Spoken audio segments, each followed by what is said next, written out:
such a big change, a positive change, a forward-thinking change that everybody will be excited to not only know about, but when we go out to raise funds, people will be able to feel like they can buy into this now. It's not a, I don't want to say this and mean it this way, but it's not a dying institution. It's a vibrant institution, and we want to be part of that. And we want to make it a destination. Yes. Oh, You know, yeah, we want people who come to Cleveland or to come to Cleveland. The way that it's taking shape is it's an African American arts and culture center. Yes. So, you know, it will have a wide variety of things, and we hope that the original drawing boards have on, you know, little shops and things. So we'll see how that all shakes out.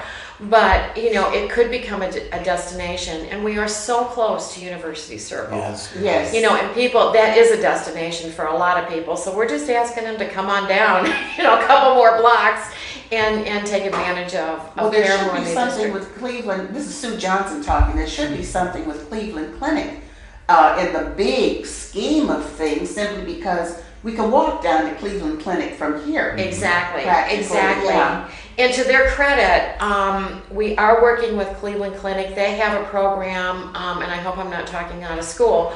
It's called Fit in Fairfax. Okay. And they are collaborating with organizations and will be doing health-related things. And they've asked us if we will be a site for, like, to do, you know, blood pressure screenings, and maybe to have some nutrition classes and that kind of thing. So we're collaborating with them on a health kind of a thing, and they do support the organization, and they usually buy out the theater for one night, you know. So they do support us in a variety of ways. Well, you have just caused me to segue, instead of waiting till this is all over, but you have caused me to segue into the fact that Charles Modlin from Cleveland Clinic, he's a famous surgeon, and every year he presents his Minority Men's Health Fair. Exactly. And Charles can't join us live in time before the health fair, so I promised him I would announce it again.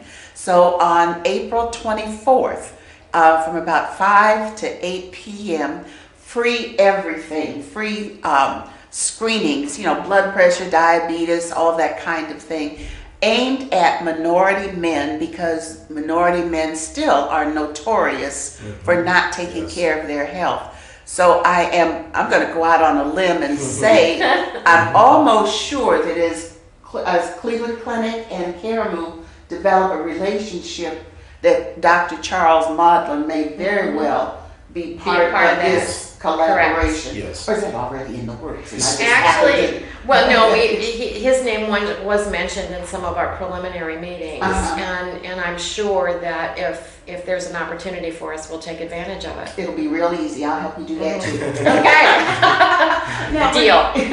We're not going to take up too much more of your time, but from the human interest side, tell us, what's your background?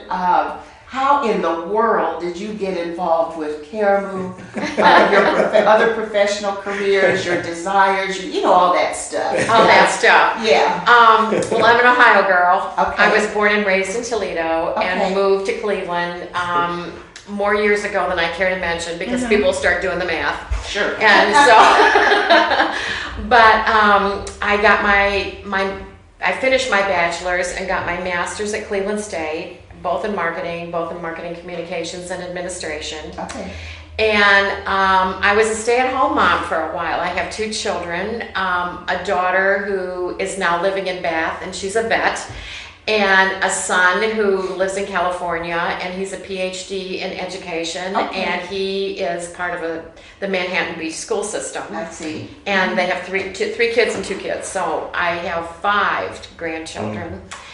From the personal side, and a yellow lab that was a Katrina rescue dog. So, Okay, yeah, I love labs. They're my favorite. well, she thinks she's human, Of course, you know. yeah. So that's it. But I started really in marketing and morphed into fundraising. And the people that say that there's no parallel are kidding themselves, because there's a lot of parallels. I hear that every once in a while, and I think, no, that's not true.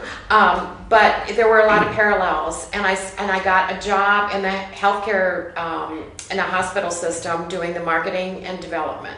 And that's how my career started about 27 years ago, raising money and doing marketing. And I spent a lot of time in health and human services and in education. And about 7 years ago, I started my own consulting business. Okay. So I've been doing consulting, and that's how I came to land at Karamu. The previous executive director hired me to do a feasibility study. Yes. And so I conducted the feasibility study, and after that, his development person quit. And I said, you know, I'll help you out while you're in transition.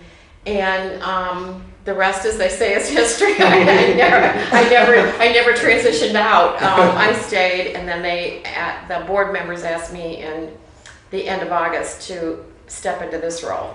And you see, I believe, well, I study metaphysics and stuff like that. So you are an example of the universe brought all the people and circumstances together at the right time for the right reason. And like you say, you didn't deliberately plan this. It evolved. It evolved. It really did. And as I say to everybody, I've grown to love this place, you know, and I'm having great fun. And I will not pull my hair out. I may stay at my feet, but I'm not going to pull my hair out. And, you know, but more than anything, and I say this sincerely, it's the people in this place that make the place. Of course, yes. That's what an organization is. And, you know, and you never can forget that for one moment, that it is not one person that builds the empire. Right. It's the empire that builds the empire. And I think the staff, I've been profoundly affected by all the members of the staff. You know, everybody pulls their weight, and everybody has Karamu's best interests at heart. And that to me is one of the most rewarding things about what I'm doing right now. And as we begin to think about wrapping up, while you are the interim executive director, what do you see as some of your dreams and goals and outcomes for Karamu, your legacy as it were? What kinds of things do you hope that you will be remembered for? Who's calling? I think one of the things that I would like for people to remember me most for is empowering all the staff members. I mean, Terrence is empowered. I mean, he has his budgets. He's now crafting a budget for next year. He's looking at and as is the people for the preschool, the arts. You know, they're looking at their needs, and they're helping fulfill their vision. You know, and our vision is all tied together because everybody has their goals. You know, and there's nobody out there. You know, I mean, we're all in sync. Our executive team meets every Tuesday morning, and we share. And I think I would like to believe that at the end of the day, that people feel like they are empowered to do what they do best, and they're taking they are taking that next leap forward. Yes. Let's not bring tears to your eyes. Darn near. All right, buddy. You as artistic director, I know you've got seasonal dreams and goals, but what are your overall thoughts about being the artistic director during this new era? Well, the main thing is to maintain the vision of the jealous. Oh yeah. As we move forward, you know, I just had a meeting with, I guess I could mention his name. I'm very excited about this, William Clarence Marshall. Okay. This week, and we met, and I'm very excited about some possibilities for next season. That's going to fall into our celebration, not just with the season, but other events like opera, you know, series that we're looking at. But Shakespeare is, we were about to bring it up earlier. This summer, we're looking to do Romeo and Juliet, called Classics in the Lot. Oh, that'll be out in the parking lot here. Yeah. You know, classics meaning just be maybe Shakespeare, maybe Chekhov, but we're gonna be doing Shakespeare, Ibsen. But we'll be doing, you know, in July 18th, we'll be doing a 2-week a nice sample, people coming out, just really connecting with the community. Bring your chair and your Bring your popcorn chair. and your kids and BYOC. Don't bring your popcorn. Sell the popcorn Sell the for popcorn. $1. yes, a new revenue stream. Yes. It's a revenue stream. So that's exciting there for the summer, and of course our season we'll be announcing at some point.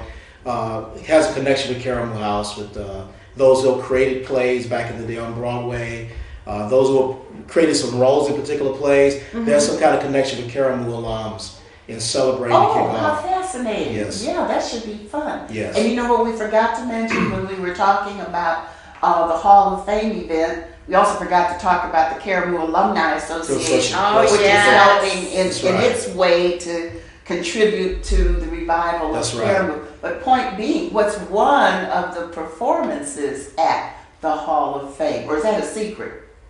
I guess it is a secret. Yes, it I is. don't know about it. No, It is a secret. You're doing a bit of the color. Yes, we are going to Yes, bring we are. some people from the Yes, we from the are. Color Purple. Oh, Yes. okay. Yeah, that's not going to be a secret. Yeah. Oh, okay, so I thought maybe we had to Next cut time. tape. Yes. Yeah. No. Yeah. 'Cause I've Yes. heard I it- wasn't quite sure where you were going. Okay. Yes. Okay, well, that's why I was doing it that way, because I couldn't remember whether that was still under wraps to Yes. surprise people or not. And there is a special alumni day on the Karamu alums for the 13th of June. That Friday. Friday, Yes. yeah, And we're then- supposed to do something. Right, and then then we're doing the show at 9:00 that Friday night Okay, yeah. for Karamu alums.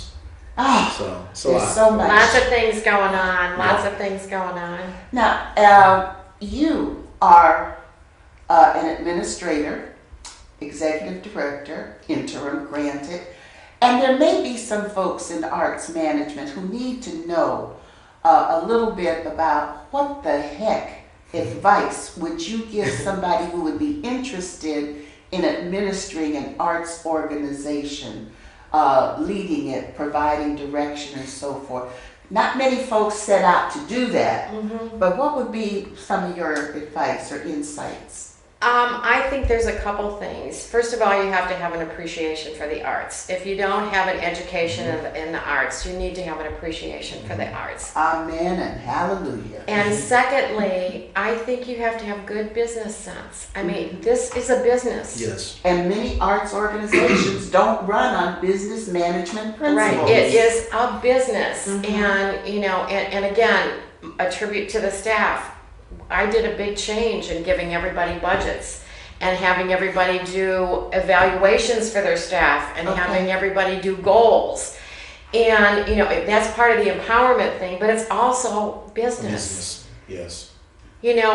I am sure that the head of Sherwin-Williams or any other organization doesn't sit in his office and do the budget for the entire organization. Impossible. You have to have your people who are those frontline people creating and managing those budgets. Okay. And then that's there's a key ownership. thing, yes. Then there's ownership. Yes.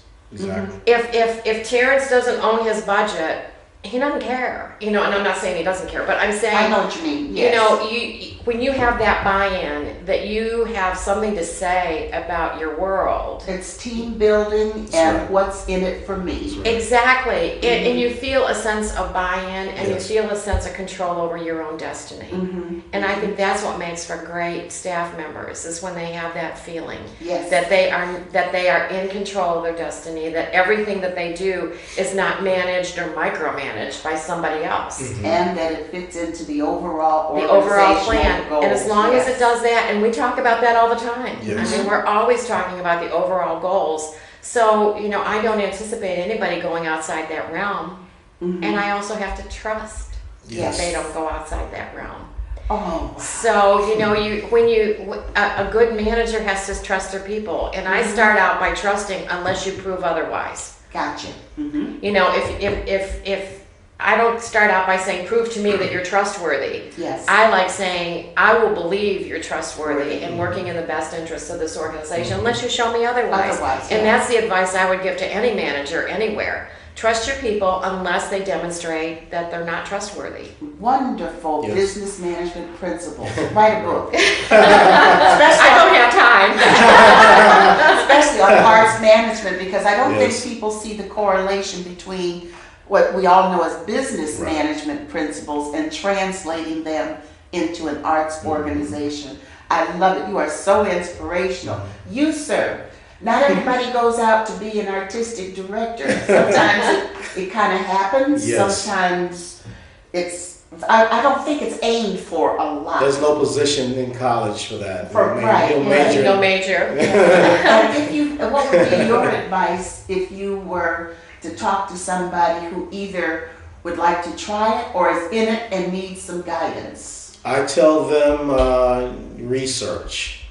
You know, me coming from living in New York, before that being university, I went out to research. It wasn't just in the classrooms. I went to libraries. Sometimes in the class they whet our appetites about certain playwrights or history on theater, American theater, black theater.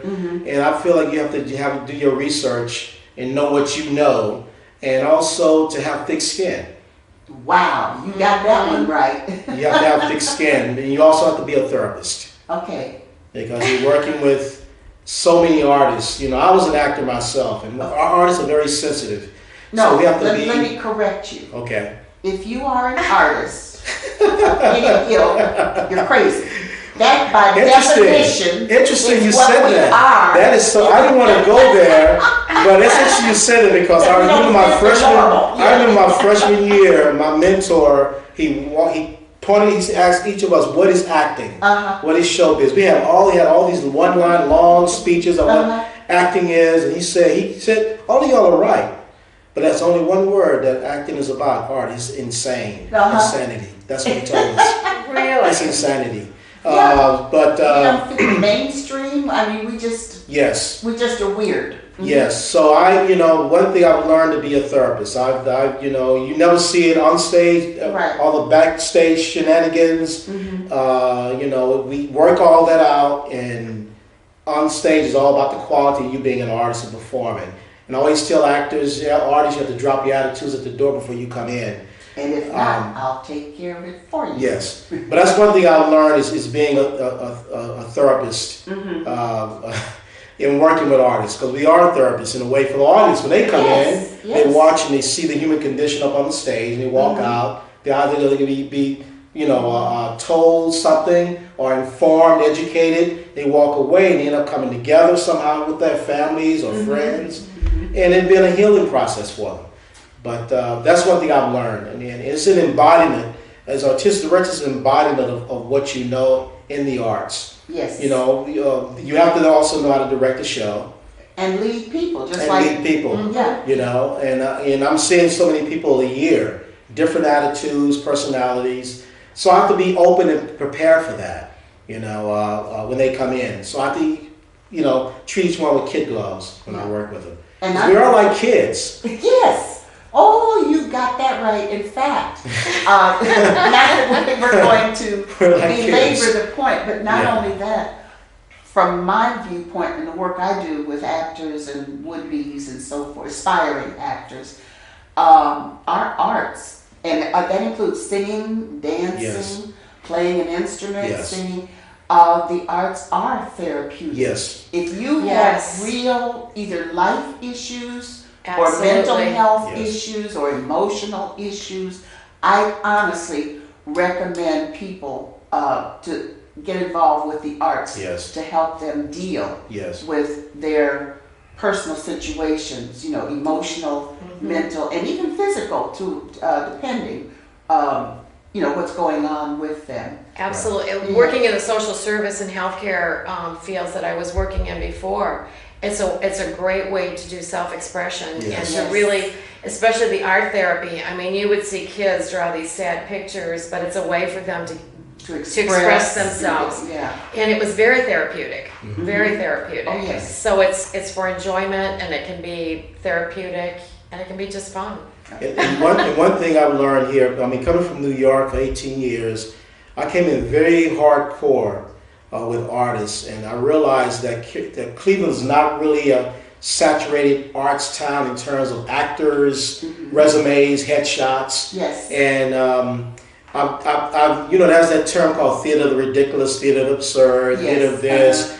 And I've over the years, I've called Karamu the theater of the forgiving. Okay. Because we tend to, we have professionals, we have semis, we have novice, and we have those who mean no harm. They come in with no headshots, no resumes, and they go other places. They don't get that second chance when they And go they to don't auditions. even know how auditions operate. Yeah. And you see the talent in them. I said if they'd gone to other theaters around the city, they wouldn't get the chance.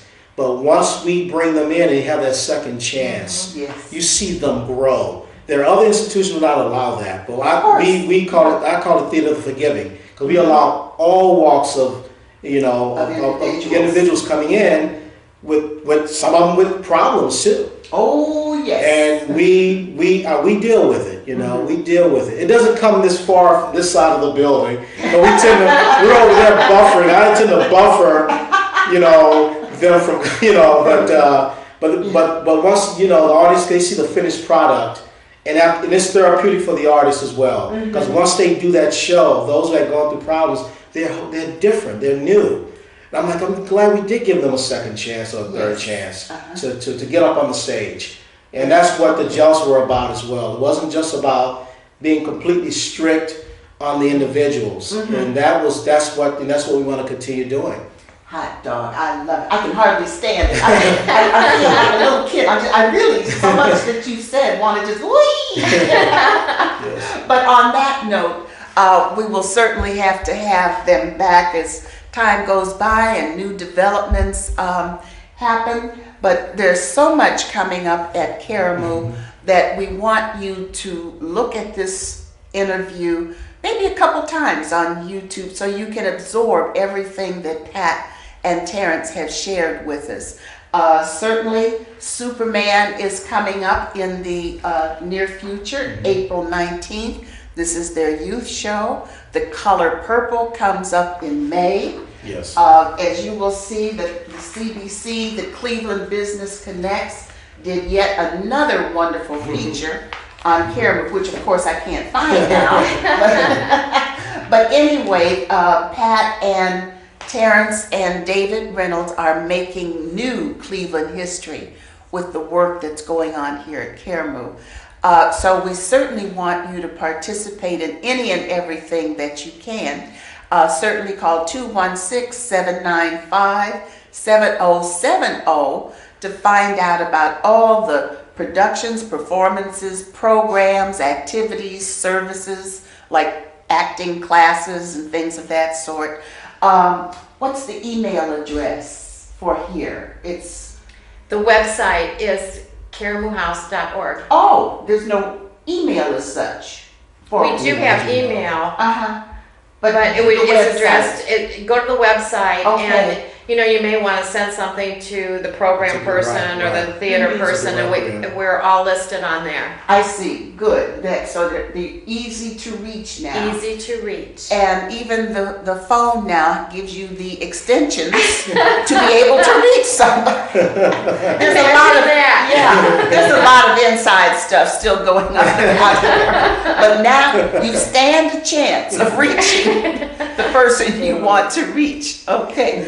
Lots of changes. The daycare center has a new name, Preschool of the Arts, and that changes in my mind the entire concept of what that daycare is all about. Like you said, going back to roots, Russell and Rowena Jelliff, the founders, and little kids. Many of you have asked me, do we work with little kids in Karamu? Certainly, when that little kid begins to learn to tap dance, or begins to learn rhythm, or begins to learn how to play with other people, then it serves a purpose. So be on the lookout for more about the Karamu Preschool of the Arts. See, there's so much to talk about, but I'm gonna stop now because Lester, our videographer, is looking at his watch like, will this never end? I'm Sue Johnson from Wake Up and Live's Actor Studio. I am the producer and director of the Wake Up and Live with Arts, and Lester Bryan is our videographer. You can always reach us at wakeup4664@aol.com. That's the easiest way to reach us. And certainly, if you want further contact with Pat and Terrence and you can't reach them directly, you certainly can contact us and we'll put you in touch, because they are getting to be celebrities in their own We only right. wish, don't Only we? wish, yeah, that's right. Okay, and so with that, let me say until next time with Wake Up and Live with the Arts, be sure to wake up and live with the arts every day. And thank you, Pat, and thank you, Terrence. Thank you. Thank you.